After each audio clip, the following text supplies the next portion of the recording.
Bora mergulhar de cabeça numa das obras mais impactantes da filosofia política, os dois tratados sobre o governo de John Locke. E olha, isso aqui não é só um livro antigo, não. É, na verdade, uma arma intelectual projetada para demolir um jeito antigo de pensar o poder e construir algo totalmente novo no lugar. No fundo, tudo se resume a essa pergunta. Uma pergunta que, por séculos, derrubou reis, criou nações e pela qual muita gente lutou e morreu. A resposta que o Locke deu para essa pergunta ia simplesmente abalar as estruturas do mundo em que ele vivia. Para a gente ter uma ideia do tamanho da revolução que Locke causou, primeiro a gente precisa entender a ideia que ele queria destruir. A ideia que dominava a Europa há séculos. Por muito, muito tempo, a resposta para a pergunta sobre o poder era assustadoramente simples. Vinha de Deus. Ponto. E isso significava que a autoridade de um rei era absoluta. Desafiar o rei era o mesmo que desafiar o próprio Deus. O poder não era algo que o povo dava, era uma herança divina. E como dá para ver aqui, na página de rosto original, o Locke não pegou leve. Ele mirou direto no maior defensor dessa doutrina, um cara chamado Sir Robert Filmer. E já na capa, ele diz que os falsos princípios dele foram detectados e derrubados. Isso aqui foi uma declaração de guerra intelectual com todas as letras. Então, quem era esse homem que ousou peitar séculos de tradição política? John Locke era um reflexo total da sua época. Um filósofo, um médico, que viveu numa Inglaterra que estava rasgada por conflitos sobre poder, religião e os direitos do rei contra os direitos do parlamento. E essa linha do tempo aqui mostra que as ideias dele não nasceram numa biblioteca empoeirada, sabe?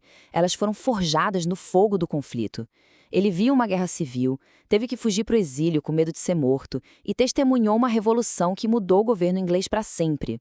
Não é à toa que ele publicou o livro sem botar o nome. Essas ideias eram perigosas de verdade. E isso nos leva a uma das coisas mais geniais do livro, a estrutura dele. Locke não estava só criticando, não.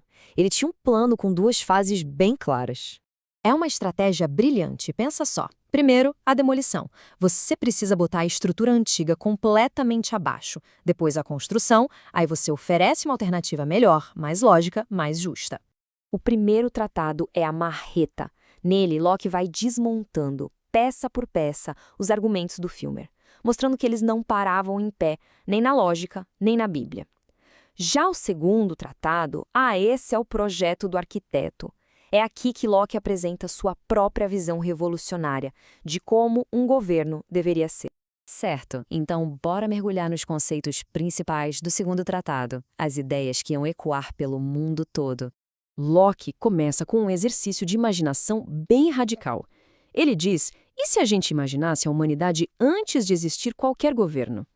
Ele chama isso de estado de natureza.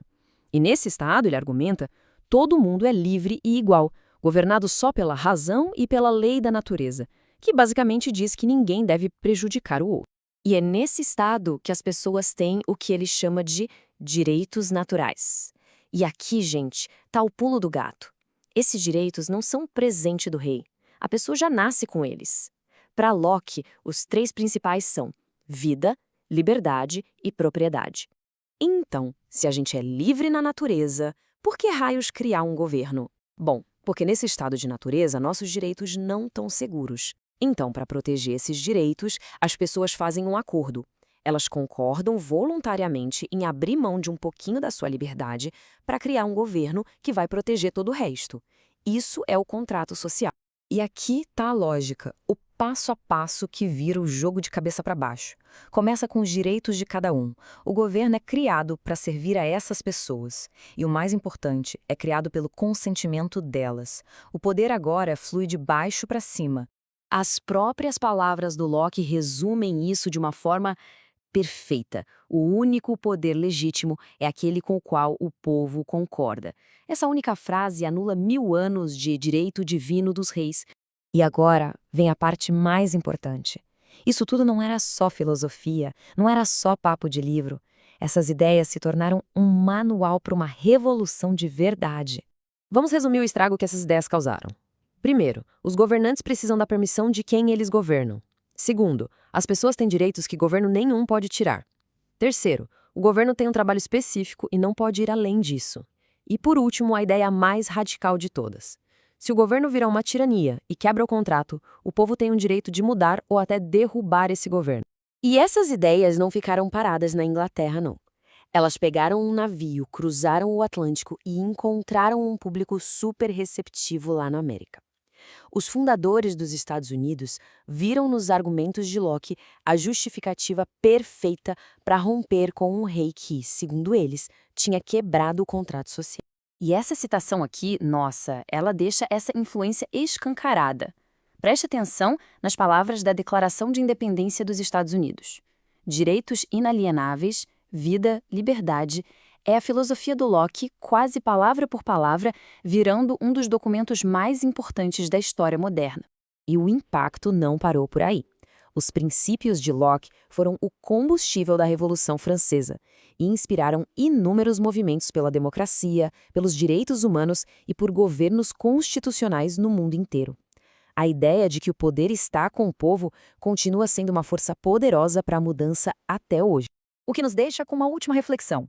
As ideias de Locke viraram o mundo de ponta cabeça ao colocar o cidadão no centro do poder.